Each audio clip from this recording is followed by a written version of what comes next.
गणित के प्रश्न बैंक के हल में भाग 2 आज हम पढ़ेंगे। प्रथम 10 सम संख्याओं का माध्य क्या होगा। प्रथम 10 सम संख्याएं हम ले लेंगे और उनका हमें निकालना है माध्य।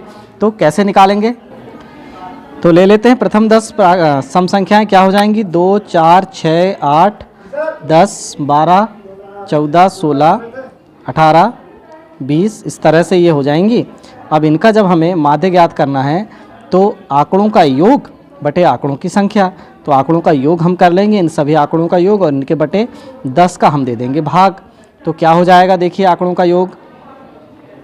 तो सबसे पहले जब हम योग ज्ञात करेंगे तो यहाँ पर देखिए 20 और 18 हो गए 38, 39, 40, 41, 42, 43, 44, 54, 55, 56, 57, 58, 68, 69, 70, 80, 90, 98, 100, 104, 108 और 110। 110 बटे 10, तो माध्य कितना प्राप्त हुआ, 11 प्राप्त हुआ। ऑप्शन नंबर ए सही है। प्रश्न नंबर 62 है, कमीज़ें बेचने वाले एक दुकानदार को अपने स्टॉक की आपूर्ति करनी है। उसके द्वारा बेची गई विभिन्न मापों की शर्ट का एक सप्ताह का रिकॉर्ड इस प्रकार है।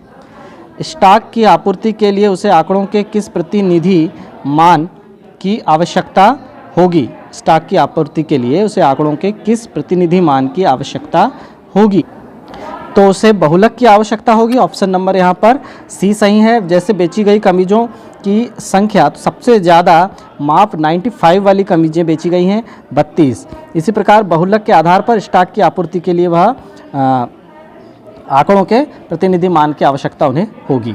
प्रश्न नंबर 63 है, एक कक्षा के 15 विद्यार्थियों के भार इस प्रकार हैं, ये दिए गए हैं। इस आंकड़े की पराश और माध्य क्रमशः है। पराश क्या है, देखिए न्यूनतम मान क्या है, न्यूनतम मान यहाँ पर देखिए 32 है, और अधिकतम मान क्या है, अधिकतम मान यहाँ पर है 50। तो परास क्या हो जाएगी, 50 में से जब हम 32 कम कर देंगे तो कितना प्राप्त होगा, 18 प्राप्त होगा। तो परास हो जाएगी 18, यानी ऑप्शन नंबर ए या बी सही है। अब हमें क्या ज्ञात करना है, माध्य ज्ञात करना है। तो सबसे उच्चतम मान यहाँ पर 50 है, यानी 50 तो माध्य हो नहीं सकता। तो क्या हो सकता है माध्य, 40। तो ऑप्शन नंबर यहाँ पर ए सही है। हम माध्य ज्ञात भी कर सकते हैं, सभी आंकड़ों को जोड़कर 1, 2, 15 का भाग दे देंगे, तो इस तरह से माध्य निकाल भी सकते हैं। 10 लड़कियों की ऊंचाई सेंटीमीटर में मापी गई और निम्नलिखित परिणाम प्राप्त हुए, ये प्राप्त हुए हैं। इनकी ऊंचाई का माध्य निम्न में से क्या होगा। तो इनकी ऊंचाइयों का माध्य ज्ञात करने के लिए हम सबको आंकड़ों को जोड़ देंगे, इन सभी आंकड़ों को 3, 4, 1, 2, 3, 4, 5, 6, 7, 8, 9 और 10 आंकड़े हैं।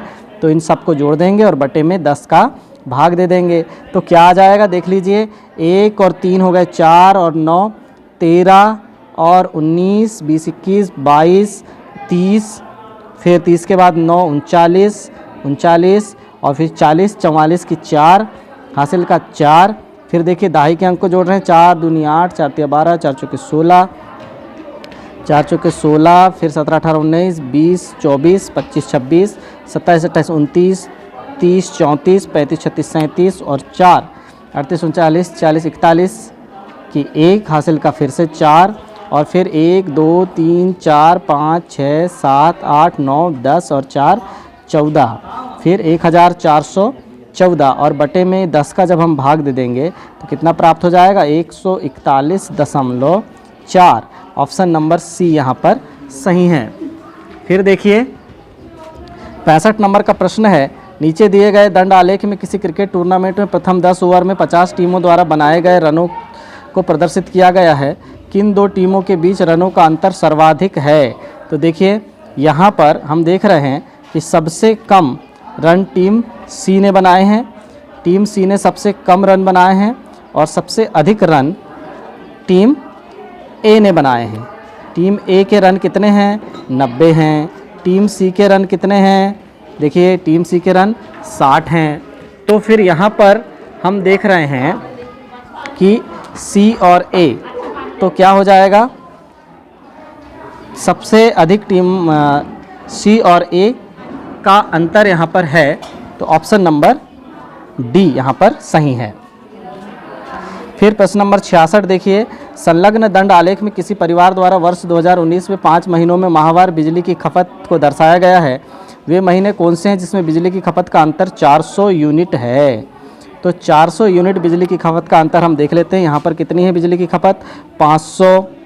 फिर यहाँ पर बिजली की खपत कितनी है? 450। यहाँ पर बिजली की खपत कितनी है? देखिए 600। यहाँ बिजली की खपत कितनी है? 800। और यहाँ बिजली की खपत कितनी है? 850। तो ये देखिए 400 का अंतर किन दो मानों में है? तो देखिए यहाँ पर फरवरी और मई, फरवरी 450 है और मई कितना है? 850 है। तो 850 में से जब हम 450 को घटा देंगे तो कितना अंतर आएगा? 400 का अंतर आएगा। यानी बिजली की खपत फरवरी और मई महीने में 400 का अंतर है। ऑप्शन नंबर डी सही है। फिर 67 नंबर का प्रश्न है, संलग्न दंड आलेख 5 टीमों द्वारा वर्ष 2020 में खेले गए एक दिवसीय क्रिकेट मैच की संख्या को प्रदर्शित करता है। टीम बी और टीम डी द्वारा खेले गए मैचों का अनुपात कितना है? तो देखिए बी द्वारा खेले गए मैच कितनी हैं? 20 हैं। और टीम डी द्वारा खेले गए मैच देखिए कितने हैं?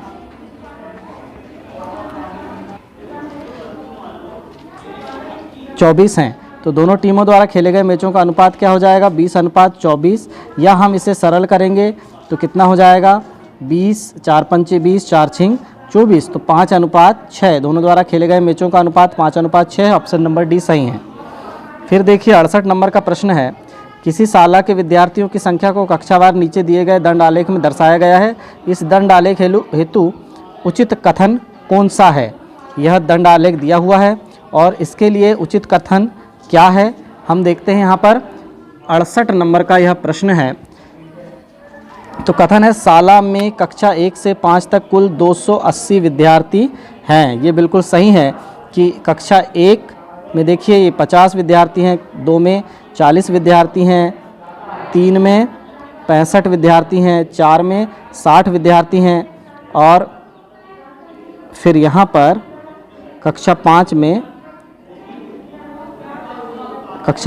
भी 65 ही विद्यार्थी हैं।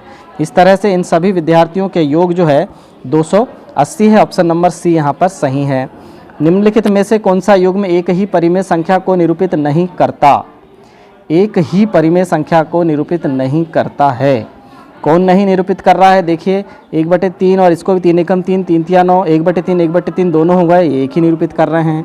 ऋण 3/5, 4 तिया 12, 4 पंचे 20 और एक बार ऋण इसमें भी है, मतलब ये ऋण ऊपर नीचे कहीं भी जा सकता है, यह भी निरूपित करता है। फिर 4 पंचे 20 और 4 9 36, यहाँ भी ऋण है तो यह भी निरूपित करता है। लेकिन ये देखिए यहाँ पर हम यदि इसे काटेंगे 3 चौ 12 और 3 नम 27, तो ये एक ही परिमेय संख्या को निरूपित नहीं करता है। Option number D. फिर क्वेश्चन नंबर 70 है, किन्हीं दो परिमेय संख्या ए और बी के लिए निम्नलिखित में से कौन सा कथन असत्य है? असत्य कथन कौन सा है? देखिए ए भागित बी सदैव एक परिमेय संख्या होगी। ए भागित बी सदैव एक परिमेय संख्या होगी, यह सत्य नहीं है। तो यह आवश्यक बिल्कुल भी नहीं है कि दो परिमेय संख्याओं का यदि हम आपस में भाग दे रहे हैं तो सदैव परिमेय संख्या ही भागफल प्राप्त होगा, यह आवश्यक नहीं है।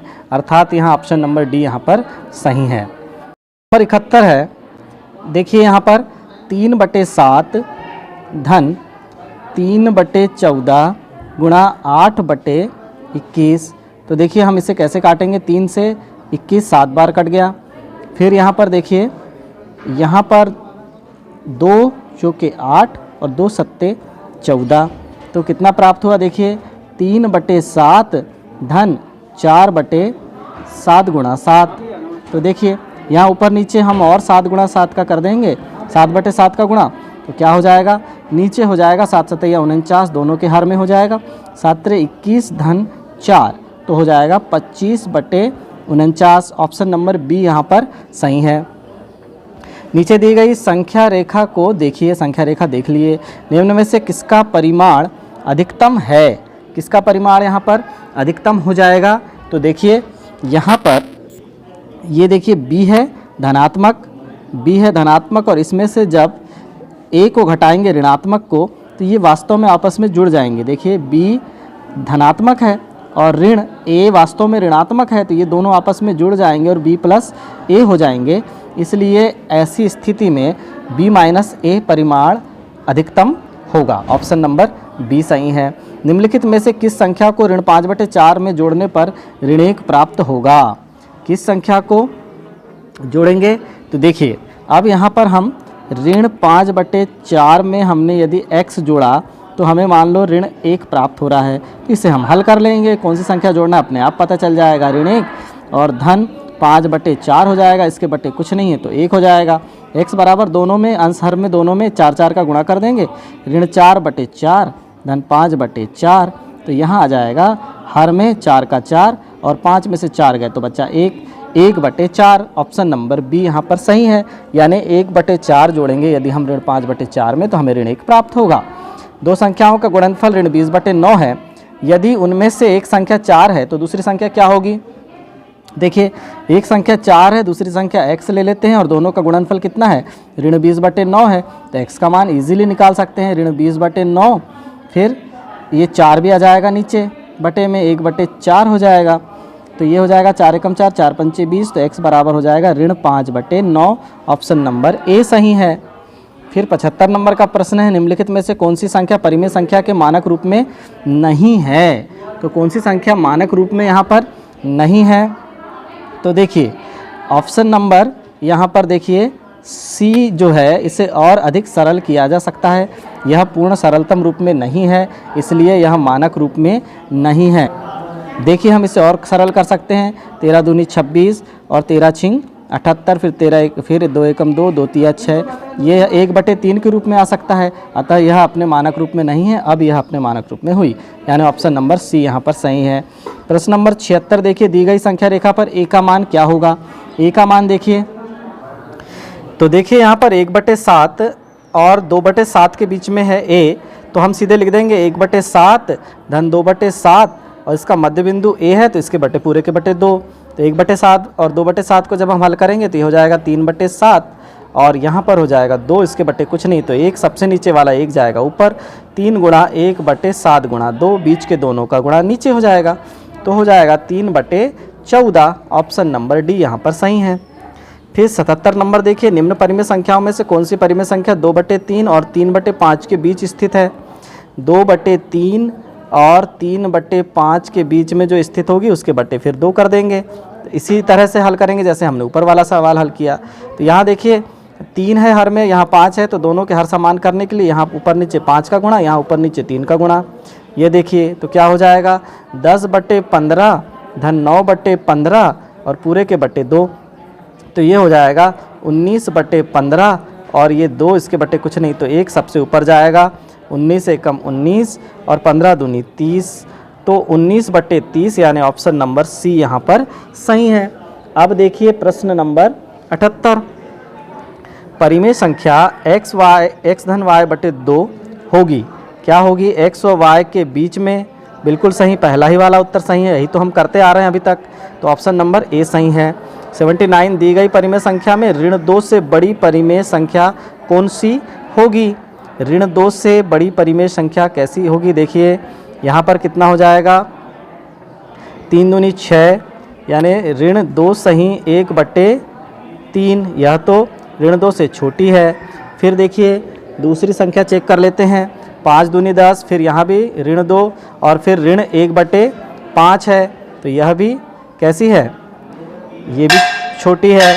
फिर यहाँ पर ये जो संख्या है ऋण 1/5, ये वास्तव में ऋण 2 से बड़ी है, क्योंकि इसका मान तो कितना आएगा 0.2 माइनस 0.2 यानी 0 के निकट है ये, तो ये ऋण 2 से बड़ी संख्या है। ये देखिए इस तरह से हम दर्शाते हैं 0 -1 -2, तो ऋण 2 से बड़ी है ऋण 1 से बड़ा है 0, तो ये 0 के निकट है ऋण 0.2, इसलिए यह ऋण 2 से बड़ी है। निम्नलिखित में से कौन सी संख्या 3/4 और 7/4 के बीच स्थित है?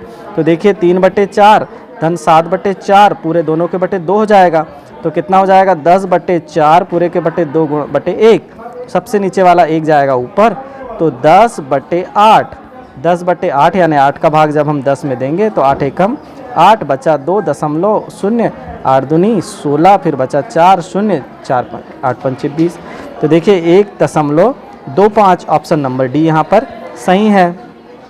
नंबर 81, निम्न में से किस संख्या में 5 से भाग देने पर शेषफल प्राप्त नहीं होगा? तो 5 से भाग देने पर शेषफल किसमें प्राप्त नहीं होगा? जिसमें इकाई में या तो 0 हो या 5 हो, क्योंकि जिसके इकाई में 0 और 5 होता है वह संख्या 5 से पूर्णतः विभाजित है। तो ऑप्शन नंबर बी यहाँ पर सही है। 82 नंबर का प्रश्न है, संख्या 8, 7 फिर ब्लैंक है 4, 5 9 से पूर्णतः विभाजित है, तो खाली बॉक्स में कौन सा अंक होगा? खाली बॉक्स में कौन सा अंक होगा? चलिए लेते हैं ऑप्शन नंबर ए को। तो ए में देखते हैं, जैसे हम यहाँ पर 3 लेते हैं और 9 से विभाजित करते हैं, तो यहाँ पर देखिए 4, 5, 9, 10, 11, 12, 12 और 7 हो गए 19, 19 और 8 हो गए 27। 27 वास्तव में 9 से पूर्णतः विभाजित है, इसलिए यह संख्या 9 से पूर्णतः विभाजित होगी। ऑप्शन नंबर ए ही सही है। 83 नंबर का प्रश्न है, निम्न संख्याओं में से कौन सी संख्या 4 तथा 11 दोनों से विभाजित है? 4 और 11 दोनों से विभाजित होने के लिए हमें यहाँ पर चेक करना है कि अंतिम 2 अंक यदि 4 से विभाजित हैं तो संख्या 4 से विभाजित होती है। तो यहाँ पर डी को छोड़कर ए, बी, सी तीनों संख्याएं 4 से पूर्णतः विभाजित हैं, लेकिन 11 से विभाजित होने का नियम ये है कि सम स्थान और विषम स्थान के अंकों का अंतर या तो 0 हो या 11 हो या 22 हो, तब हम कहेंगे कि संख्या 11 से पूर्णतः विभाजित है। तो यहाँ पर हम लेते हैं ऑप्शन नंबर ए को देखते हैं, तो यहाँ पर विषम अंक देख लेते हैं। 4 और 8 12, 12 और 4 हो गए 16, जबकि यहाँ पर 9 और 7 16, 16 और 8 हो गए 24। तो यहाँ पर अलग अलग हैं, इसलिए यह 11 से विभाजित नहीं है। बी में देखते हैं 2, 6, 8, 8 और 9 हो गए 17, और फिर यहाँ 8, 4, 12, 13, 14, 15, 16, 17। तो दोनों सम स्थान और विषम स्थान दोनों का योग 17 है, जिसका अंतर 0 है। अतः यह संख्या 4 और 11 दोनों से विभाजित है। ऑप्शन नंबर बी यहाँ पर सही है। संख्या 9724 ब्लैंक में इकाई के स्थान पर कौन सा अंक लेने पर बनने वाली संख्या 5 अंकीय संख्या 6 से पूर्णतः विभाजित होगी? 6 से पूर्णतः विभाजित होगी यदि संख्या 2 एवं 3 से विभाज्यता के नियम, दोनों के विभाज्यता का नियम यदि पालन कर रही है तो संख्या 6 से विभाजित होगी। तो देखिए 2 से विभाजित होने वाली संख्या में या तो ऑप्शन ए, बी या डी आएगा, उसे हम देखेंगे कि संख्या 2 से विभाजित होगी। लेकिन संख्या 3 से कब विभाजित होगी? जब कुल अंकों का योग 3 से विभाजित हो। तो देखिए 9 और 7 16, 16 और 2 18, 18 और 4 हो गए 22। 22 में यदि हम 2 जोड़ते हैं तो 24 होता है, 4 जोड़ते हैं तो 26 होता है, और 6 जोड़ते हैं तो 28 होता है। तो ये दोनों स्थितियां 3 से विभाजित की नहीं हैं। 24 है, जो कि ऑप्शन नंबर ए सही है कि हम ए यदि यहाँ पर 2 रख देते हैं तो संख्या 2 एवं 3 दोनों से पूर्णतः विभाजित होगी, अर्थात 6 से पूर्णतः विभाजित होगी। 85 नंबर का प्रश्न है, निम्न में से कौन सी संख्या 8 से तो विभाजित है परंतु 6 से विभाजित नहीं है? 8 से विभाजित है परंतु 6 से विभाजित नहीं है। कोई संख्या 8 से विभाजित होती है यदि अंत के 3 अंक 8 से विभाजित हों। अंत के 3 अंक 8 से विभाजित हों। तो चलिए लेते हैं यहाँ पर हम ऑप्शन नंबर बी लेते हैं। जैसे अंत के 3 अंक 8 से विभाजित हैं क्या? 8 दूनी 16 बचा 5, फिर 8 7 56। तो देखिए 8 से पूर्णतः विभाजित है। अंत के 3 अंक पूर्णतः विभाजित हैं, यानी संख्या 8 से विभाजित होगी। जैसे यहाँ पहला देखिए 8 एकम 8, फिर 8 एकम 8 और फिर 8 चौके 32, मतलब यह संख्या 8 से विभाजित नहीं है। अब यह संख्या b जो है 8 से विभाजित है, किंतु यह 6 से विभाजित है या नहीं, इसका पता कैसे लगाएंगे? तो देखिए इकाई में 6 है तो संख्या 2 से विभाजित है, और अंकों का योग 6, 7, 8, 9, 10, 11, 12, 13 और 14 है। तो यहाँ पर देखिए 9, 10, 13, 14 है, तो यह संख्या 3 से विभाजित नहीं है। तो 3 से विभाजित ना होने के कारण यह ऑप्शन नंबर बी 8 से तो विभाजित है किंतु 6 से विभाजित नहीं है। 86 नंबर का प्रश्न है, संख्या 8472 व 6516 का योग निम्न में से किस अंक से विभाजित नहीं है। दोनों का हम योग कर लेते हैं, 8472 और 6516। दोनों को जब हमने जोड़ लिया, यहाँ प्राप्त हुआ 8, यहाँ भी 8, यहाँ 9 और यहाँ 14। अब देखिए निम्न में से किस अंक से विभाजित नहीं है? इकाई में 8 है तो 2 से विभाजित है। फिर 8, 16, 28, 25, 26, 27, 28, 29, 30 योग आ रहा है, मतलब 3 से भी विभाजित है। फिर अंत के 2 अंक 88 हैं जो कि 4 से भी विभाजित हैं। इकाई में 0 या 5 होने पर ही संख्या 5 से विभाजित होती है, अर्थात यह संख्या 5 से विभाजित नहीं है। ऑप्शन नंबर डी यहाँ सही है। 87 नंबर का प्रश्न है, 3, 6, 9 तथा 15 से विभाजित होने वाली सबसे छोटी पूर्ण वर्ग संख्या है। तो सबसे छोटी पूर्ण वर्ग संख्या हम देखेंगे जो 3, 6, 9 तथा 15 से विभाजित है। तो हम सबसे पहले 3, 6, 9 और 15 का ले लेंगे एलसीएम। तो कैसे लेंगे? देखिए सबसे पहले हम भाग देंगे 3 का, 3 एकम 3, 3 दूनी 6, 3 तिया 9 और 3 पचे 15। और फिर देखिए हमारे पास आ गया 3 गुणा 2 गुणा 3 गुणा 5, 5 तिया 15 दूनी 30 और 30 तिया हो गया 90। ये 90 है। तो पूर्ण वर्ग संख्या देखिए 90 के गुणज में हम किस लेंगे? 90 गुणा 1 लेंगे तो 90 यहाँ नहीं है, 90 गुणा 2, फिर 90 गुणा 3, 4, 5, 6, 7, 8, 9, 10। 90 गुणा 10 यदि हम करेंगे तो देखिए 900 आ रहा है, जो कि एक पूर्ण वर्ग संख्या है। पूर्ण वर्ग संख्या है जो कि 3, 6, 9 और 15 से विभाजित होने वाली छोटी से छोटी संख्या है। ऑप्शन नंबर बी यहाँ पर सही है। निम्न संख्याओं में से कौन सी संख्या 3 व 4 दोनों से विभाजित है? 3 से विभाजित होने का नियम हमने बताया कि अंकों का योग 3 से विभाजित होना चाहिए, और 4 से विभाजित होने का नियम हमने बताया कि अंत के 2 अंक 4 से पूर्णतः विभाजित होना चाहिए। देखिए अंत के 2 अंक 4 से पूर्णतः विभाजित हैं ऑप्शन ए और बी में। सी और डी 4 से पूर्णतः विभाजित नहीं है। अब ए और बी में हमें चेक करना है कि अंकों का योगफल कितना है। 4 और 2 6, 7, 8, 9, 9 और 8 17 हो रहा है, जो कि 3 से विभाजित नहीं है। यहाँ देखिए 3, 7, 10 और 16, 17, 18, 19, 20, 21 हो रहा है, जो कि 3 से विभाजित है। अतः यह संख्या 3 और 4 दोनों से विभाजित है। ऑप्शन नंबर बी सही है। किसी समांतर चतुर्भुज के 2 आसन्न कोण दिए हुए हैं। आसन्न कोण 4:5 के अनुपात में हैं, तो उनकी माप क्या होगी? जब 2 आसन्न कोण हम जानते हैं कि आसन्न कोण है तो उनका योग 180 अंश है, और 4:5 के अनुपात में है। ये देखिए यहाँ पर ऑप्शन नंबर बी देखिए 4 में जब 20 का गुणा कर देंगे तो 80 हो जाएगा, और 5 में जब 20 का गुणा करेंगे तो 100 हो जाएगा, और दोनों का योग 180 हो जाएगा। तो 4:5 में है, अर्थात ऑप्शन नंबर बी यहाँ पर सही है, क्योंकि ये 4:5 में भी है और दोनों का योगफल 180 अंश भी है। अब देखते हैं 90 नंबर का प्रश्न। यदि किसी समांतर चतुर्भुज के 2 आसन्न कोण फिर से दिए हुए हैं, 5x ऋण 5 और 10x धन 35 अंश हैं, तो इन कोणों का अनुपात कितना होगा? इन देखिए 2 आसन्न कोण हैं तो इनका अनुपात कितना होगा? तो चलिए देख लेते हैं। इन दोनों कोणों का 5x ऋण 5 धन 10x धन 35 दोनों का योग यदि हमने किया तो वह कितना आएगा? 180 अंश होगा। तो देखिए 5x और 10x मिलकर हो जाएंगे 15x, और 35 में से 5 जब जाएगा तो ये हो जाएगा 30 बराबर 180। तो 15x बराबर हो जाएगा 180 में से 30 कम कर देंगे 150, तो x बराबर हो जाएगा 150/15। तो x का मान हमें कितना प्राप्त हुआ? 10 प्राप्त हुआ। तो पहला कोण हमें क्या प्राप्त हुआ? पहला कोण है 5x ऋण 5 यानी 10 पाना हो गया 50 ऋण 5 यानी पहला कोण है 45 अंश। और दूसरा कोण क्या है?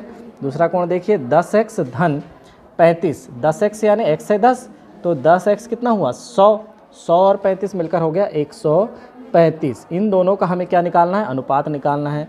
तो ये देखिए 45 से कम 45, 45 तिया 135, तो 1:3। ऑप्शन नंबर सी सही है।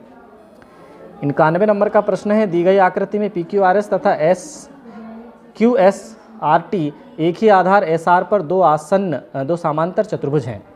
2 समांतर चतुर्भुज हमें दिए गए हैं।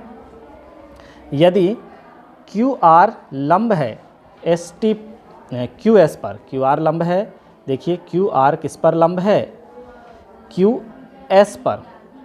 दोनों ये देखिए 90 अंश का कोण बना हुआ है यहाँ पर। तो कोण QTR की माप कितनी है? QTR की माप हम जानते हैं कि एक ही आधार और 2 समांतर रेखाओं के बीच बने समांतर चतुर्भुज के क्षेत्रफल आपस में बराबर होते हैं। तो ये इस तरफ वाला जो चतुर्भुज है उस तरफ वाले चतुर्भुज के क्षेत्रफल से में बराबर है।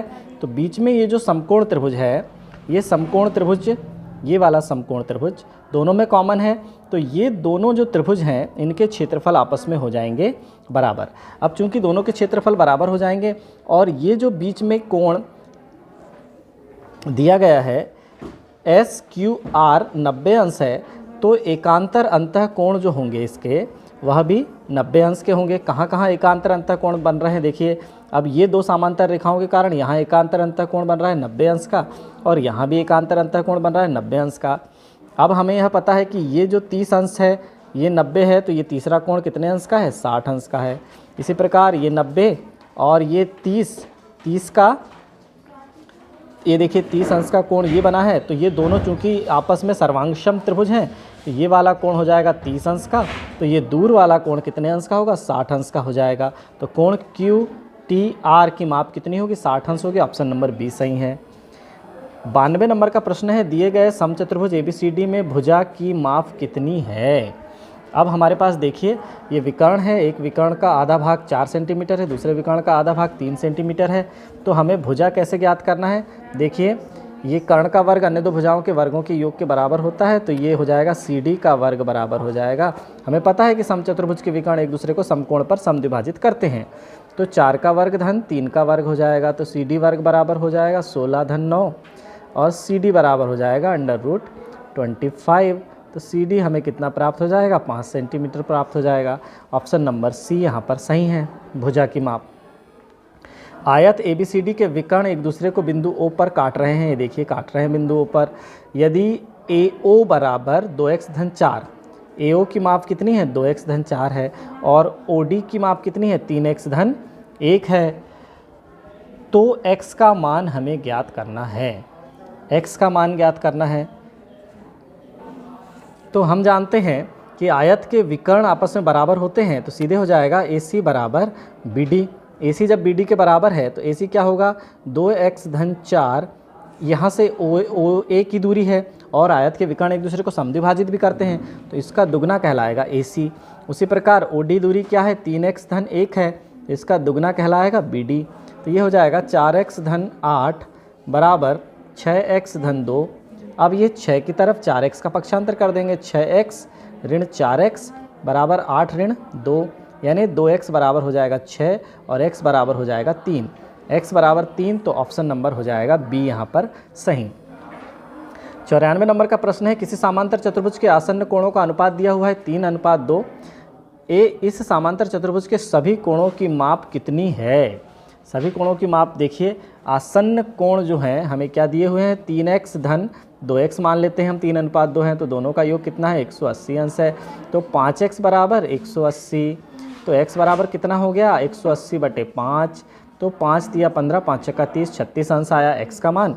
x का मान जब 36 अंश आया तो बड़ा कोण क्या हो जाएगा, 3 गुणा 36। तो देखिए क्षेत्रीय 18 की 8, हासिल का 1, 3 तिया 9 और 1 10, 108 अंश का हो जाएगा बड़ा कोण। और छोटा कोण कितना हो जाएगा, 2x बराबर 2 गुणा 36 यानी 72 अंश। 72 अंश का छोटा कोण। तो समांतर चतुर्भुज के आसन्न कोण का योग आपस में 180 अंश होता है।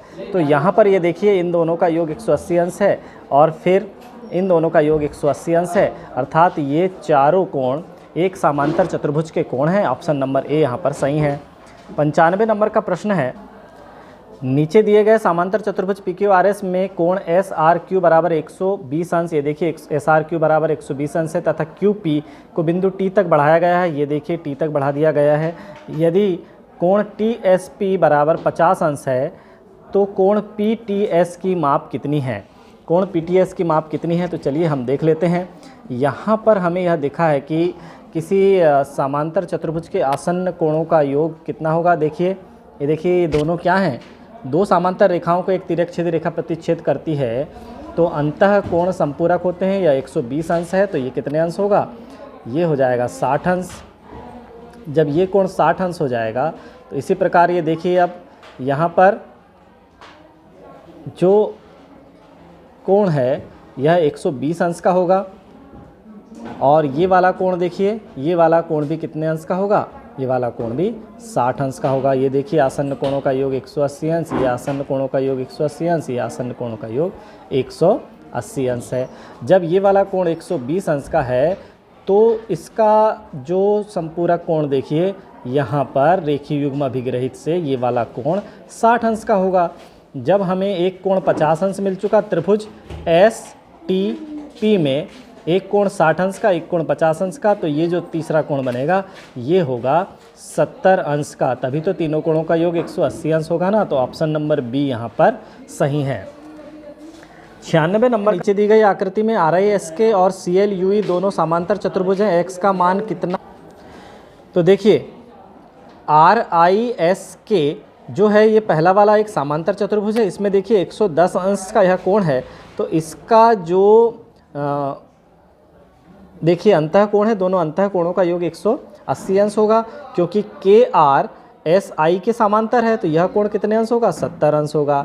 इसी प्रकार यहाँ पर देखिए ये 70 अंश है, तो 70 अंश का आसन्न कोण यहाँ पर देखिए 110 अंश है, और 110 अंश का ये देखिए यहाँ पर ये आसन्न कोण कितना है, यहाँ पर ये 70 अंश हो जाएगा। जब ये दोनों कोण 70-70 के होंगे तो x का मान कितना होगा, x का मान 40 अंश होगा, क्योंकि तीनों कोणों का योग 180 अंश होता है। ऑप्शन नंबर डी यहाँ पर सही है। आयशा और नेहा एक ही कक्षा में पढ़ती हैं। इनमें 6 विषयों की परीक्षा के अंक निम्नानुसार दंड आलेख में दर्शाए गए हैं। दोनों के 6 विषयों के प्रश्न दंड आलेख में ये देखिए दर्शाए गए हैं। तो यहाँ पर क्या पूछा गया है, उक्त दंड आलेख हेतु निम्न कथनों में से कौन सा कथन उचित है, कौन सा कथन उचित है। देखिए यहाँ पर हम लेते हैं विज्ञान में आयशा और नेहा के प्राप्तांकों का अंतर हिंदी के प्राप्तांकों के अंतर के बराबर है। यानी हिंदी में जितना अंतर उनके प्राप्तांकों में है 5 अंकों का, उसी प्रकार विज्ञान में भी उनका अंतर है 5 अंकों का। तो यह ऑप्शन नंबर सी यहाँ पर सही है। 98 नंबर का प्रश्न है, नीचे दिया गया दंड आलेख किसी स्थान के एक दिन में विभिन्न समयों में रिकॉर्ड किए गए तापमानों को दर्शाता है। ये देखिए तापमान को दर्शा रहा है 5 बजे, 6 बजे, 7 बजे, 8 बजे, 9 बजे और 10 बजे सुबह का तापमान। उक्त दंड आलेख हेतु कौन सा कथन सही है, कौन सा कथन सही है। तो 8 AM और 9 AM पर तापमान बराबर है। देखिए यहाँ पर 8 AM का तापमान भी 7 डिग्री सेल्सियस है और 9 AM का तापमान भी 7 डिग्री सेल्सियस है, इसलिए ऑप्शन नंबर बी यहाँ पर सही है। 99 नंबर का प्रश्न है, नीचे दिया गया दंड आलेख विभिन्न वर्षों में किसी शाला में नवप्रवेशी बच्चों की संख्या को प्रदर्शित करता है। नए बच्चों की संख्या को प्रदर्शित कर रहा है। किस वर्ष में नवप्रवेशी बच्चों की संख्या सर्वाधिक है। ये देखिए वर्ष 2006-07 में नवप्रवेशी बच्चों की संख्या सर्वाधिक है। ऑप्शन नंबर बी यहाँ पर सही है। फिर देखिए 100वें नंबर का प्रश्न है, नीचे दिए गए पाई चार्ट में बच्चों के एक समूह द्वारा पसंद किए जाने वाले खेलों को दर्शाया गया है। Kabaddi, cricket, kho kho, football. उपरोक्त पाई चार्ट हेतु कौन सा कथन सत्य है। तो कौन सा कथन सत्य है। समूह के आधे बच्चे फुटबॉल पसंद करते हैं। देखिए अर्धवृत्त पूरा जो है फुटबॉल का है, यानी आधे बच्चे तो खाली फुटबॉल पसंद कर रहे हैं। तो ऑप्शन नंबर डी यहाँ पर सही है। 101 है, संलग्न पाई चार्ट एक महीने में किसी परिवार के विभिन्न मदों में व्यय और बचत को दर्शा रहा है। ये देखिए व्यय और बचत को दर्शा रहा है। यदि परिवार की मासिक आय 20,000 है तो बच्चों की शिक्षा और भोजन पर कुल खर्च की गई राशि कितनी है। तो देखिए कुल राशि है हमारे पास 20,000, इसमें से भोजन पर 25% और बच्चों की शिक्षा पर 20% व्यय हुई है, यानी कुल मिलाकर भोजन और बच्चों की शिक्षा पर 45% व्यय हुई है। तो इसका 45% हम निकाल लेंगे, 2 शून्य से 2 शून्य कट जाएगा। 45 शून्य शून्य 45 शून्य शून्य 45 दूनी 90, कुल मिला के 9,000 रुपये बच्चों के भोजन और शिक्षा पर खर्च हुए हैं। ऑप्शन नंबर सी यहाँ पर सही है। क्वेश्चन नंबर 102 है, नीचे दिया गया पाई चार्ट मानव शरीर के विभिन्न घटकों का बंटन प्रदर्शित करता है। प्रोटीन और अन्य घटकों को दर्शाने वाले त्रिज्यखंड का केंद्रीय कोण कितना है। तो देखिए प्रोटीन और अन्य घटक कितना दर्शा रहा है, 15% और 15% मिलकर हो गया 30%। 30% को दर्शा रहा है। कुल कितना है परसेंट, अब देखिए कुल परसेंट है 100%, तो 100 में से 30% को कौन दर्शा रहा है, प्रोटीन और अन्य घटक। जबकि हमें केंद्रीय कोण देखिए वृत्त का पूरा कोण कितने अंश का होता है, 360 अंश का। तो यहाँ पर हम गुणा कर देंगे 360 का, तो एक शून्य से एक शून्य, एक शून्य से एक शून्य कट जाएगा। तो 3 6 18 के 8 हासिल का 1, 3 3 9 और 1 10, 108 अंश को दर्शाएगा प्रोटीन और अन्य घटक द्वारा त्रिज्यखंड का बना केंद्रीय कोण। ऑप्शन नंबर ए यहाँ पर सही है। 103 नंबर का प्रश्न है, संलग्न पाई चार्ट एक विद्यार्थी द्वारा किसी परीक्षा में हिंदी, गणित, अंग्रेजी, विज्ञान और सामाजिक विज्ञान के प्राप्त किए गए अंकों को प्रदर्शित करता है। ये पाई चार्ट प्रदर्शित कर रहा है। तो यहाँ पर हमें क्या करना है, निम्न में से कौन सा कथन सत्य है। तो कौन सा कथन सत्य है, विद्यार्थी ने सर्वाधिक अंक गणित विषय में प्राप्त किए हैं। ये देखिए सर्वाधिक जो भाग है पाई चार्ट का वो गणित का है, इसलिए सर्वाधिक अंक गणित विषय में प्राप्त किए हैं। ऑप्शन नंबर बी सही है। 104 नंबर का प्रश्न है, एक आयताकार खेत का क्षेत्रफल जिसकी लंबाई उसकी चौड़ाई से दुगनी है, लंबाई 2x है और चौड़ाई x है, 2450 वर्ग मीटर है, खेत का परिमाप कितना होगा। क्षेत्रफल कितना हो जाएगा, 2450 वर्ग मीटर है। तो लंबाई हो गई 2x, चौड़ाई हो गई x और दोनों का गुणा हो गया 2450। तो 2x स्क्वायर बराबर हो गया 2450। तो x स्क्वायर बराबर कितना हो जाएगा, 2450 बटे 2। तो हो गया 2 एकम 2, 2 दूनी और 2 पंचे 1225। 1225 एक्स स्क्वायर वास्तव में 35 का वर्ग है, तो यहाँ हम लिख देंगे 35 का वर्ग। तो इम्प्लाइज x बराबर आ जाएगा 35 मीटर। x का मान कितना है, अभी देखिए x का मान है 35 मीटर। तो हमें खेत का परिमाप ज्ञात करना है। तो सबसे पहले हम निकाल लें लंबाई। लंबाई वास्तव में कितनी है, 2x है, यानी 2 गुणा 35। तो बराबर हो गई लंबाई 70 मीटर और चौड़ाई तो x ही है। तो चौड़ाई कितनी है, x है, यानी 35 मीटर। 35 मीटर तो 2 लंबाई और 2 चौड़ाई से मिलकर परिमाप बनता है। तो 2 गुणा लंबाई धन चौड़ाई, तो वास्तव में परिमाप कितना हो जाएगा, 2 गुणा लंबाई है 70 धन चौड़ाई है 35। तो 70 और 35 हो गए 105। तो 2 गुणा 105 तो हो गया 210 मीटर। इस आयताकार खेत का परिमाप निकला 210 मीटर। ऑप्शन नंबर बी यहाँ पर सही है। 105 नंबर का प्रश्न है, कौन सा अक्षर दी गई संख्या रेखा पर कर्णी 49 को निरूपित करता है। कर्णी 49 का मान वास्तव में होता है 7। तो कर्णी 49 को कौन सा अक्षर व्यक्त कर रहा है, ऑप्शन नंबर सी। ये देखिए सी व्यक्त कर रहा है, तो सी है ऑप्शन नंबर बी में। तो लेते हैं प्रश्न नंबर 106, एक वर्ग पट्ट का क्षेत्रफल 7744 वर्ग सेंटीमीटर है, इसकी प्रत्येक भुजा की लंबाई कितनी है। तो वर्ग पट्ट का क्षेत्रफल दिया हुआ है।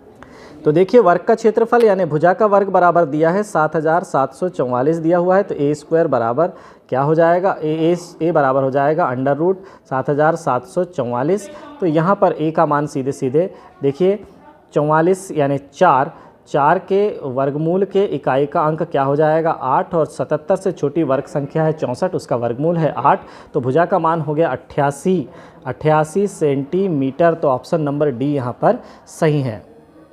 एक घन का आयतन दिया हुआ है 512 घन सेंटीमीटर, घन की प्रत्येक भुजा की लंबाई ज्ञात कीजिए। तो 512 घन सेंटीमीटर है, यानी ए क्यूब बराबर 512। तो ए बराबर हो जाएगा क्यूब रूट 512। तो क्यूब रूट 512 वास्तव में कितना होता है, 8 सेंटीमीटर होता है, यानी ऑप्शन नंबर ए यहाँ पर सही है। फिर देखिए प्रश्न नंबर 108, 12,000, 10,000, 8,000 और 6,000 में से कौन सी संख्या पूर्ण घन है। पूर्ण घन संख्या देखिए यहाँ पर 8 का घनमूल कितना है, 2 है, और 3 शून्य का घनमूल होगा 1 शून्य, यानी 8000 जो है वो पूर्ण घन संख्या है। ऑप्शन नंबर सी यहाँ पर सही है। 109 वाला प्रश्न है, किसी शाला की प्रार्थना सभा में 1296 विद्यार्थी इस प्रकार खड़े हैं कि प्रत्येक पंक्ति में उतने ही विद्यार्थी हैं जितने की पंक्तियाँ हैं। तो प्रत्येक पंक्ति में कितने विद्यार्थी हैं। तो ये वर्गाकार पंक्तियाँ बनी हुई हैं, तो सीधे सीधे हो जाएगा भुजा का वर्ग बराबर 1296। तो ए वर्ग बराबर हो जाएगा 36 का वर्ग है 1296, तो ए बराबर हो जाएगा 36। तो प्रत्येक पंक्ति में कितने विद्यार्थी हैं, 36। ऑप्शन नंबर बी सही है। 110 नंबर का प्रश्न है, एक वर्ग का क्षेत्रफल 4x वर्ग धन 12xy धन 9y वर्ग है, इस वर्ग की भुजा कितनी होगी। जब क्षेत्रफल दिया हुआ है तो हमें देखिए भुजा के वर्ग बराबर क्षेत्रफल का मान कितना है, 4x वर्ग धन 12xy धन 9y वर्ग। तो हमें इसे सबसे पहले हल करना है, तो कैसे करेंगे, 2x पूरे का वर्ग हो जाएगा धन ये 9y को 3y पूरे का वर्ग हो जाएगा। तो बीच को हम तोड़ लेंगे, 2ab यानी 2x प्लस इंटू 3y 3 दूनी 6 दूनी 12xy हो गया ना, तो a वर्ग बराबर हो जाएगा 2x धन 3y पूरे का वर्ग, a वर्ग धन 2ab धन b के वर्ग हम सूत्र लगा देंगे, तो भुजा का मान हो जाएगा 2x plus 3y, 2x plus 3y, यानी ऑप्शन नंबर ए यहाँ पर सही है। 111 नंबर का प्रश्न है, नीचे दी गई आकृति का क्षेत्रफल कितना है?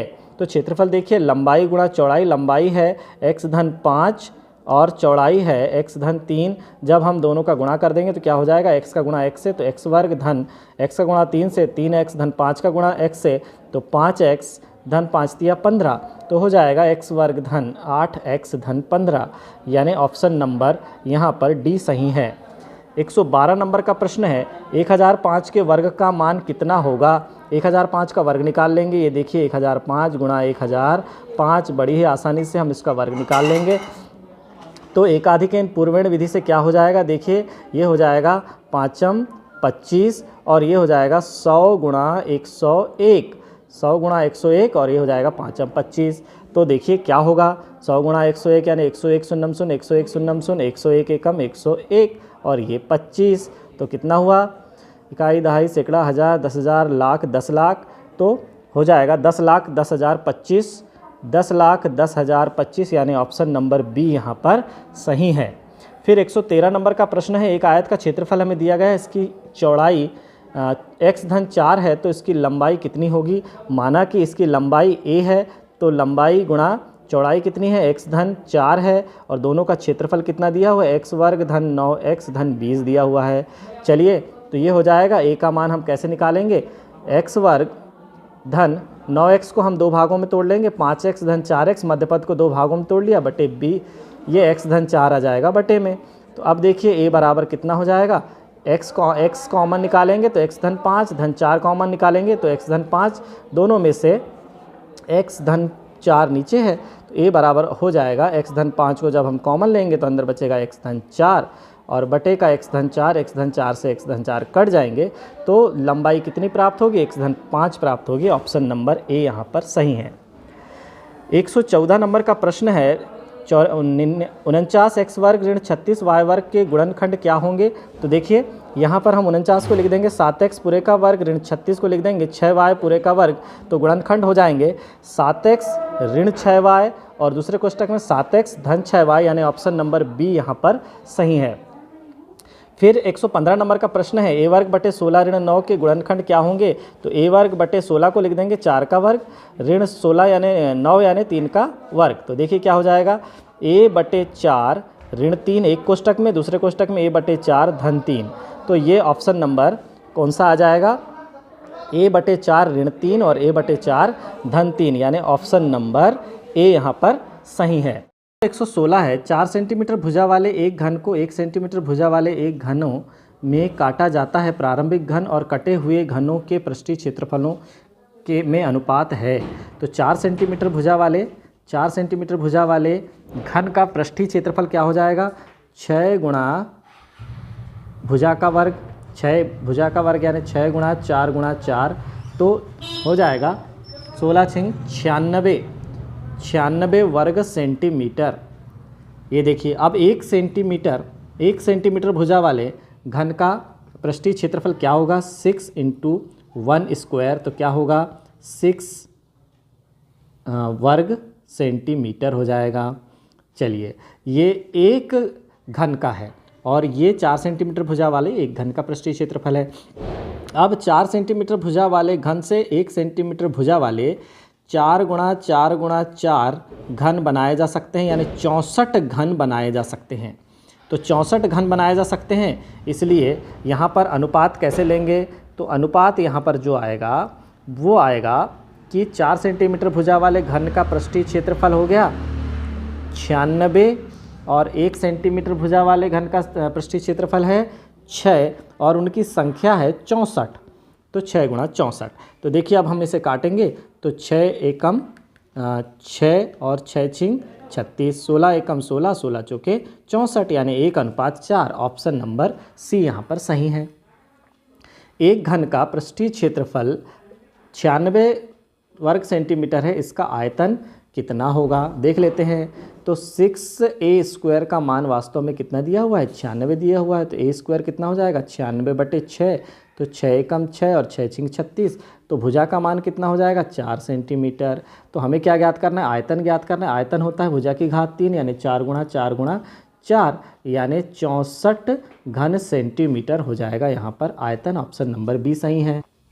प्रश्न नंबर 118 है, नीचे दिए गए चित्र में समान माप वाले छोटे ब्लॉक को जोड़कर बड़े ब्लॉक बनाए गए हैं। किन दो बड़े ब्लॉकों का आयतन बराबर है, किन दो बड़े ब्लॉकों का आयतन बराबर है।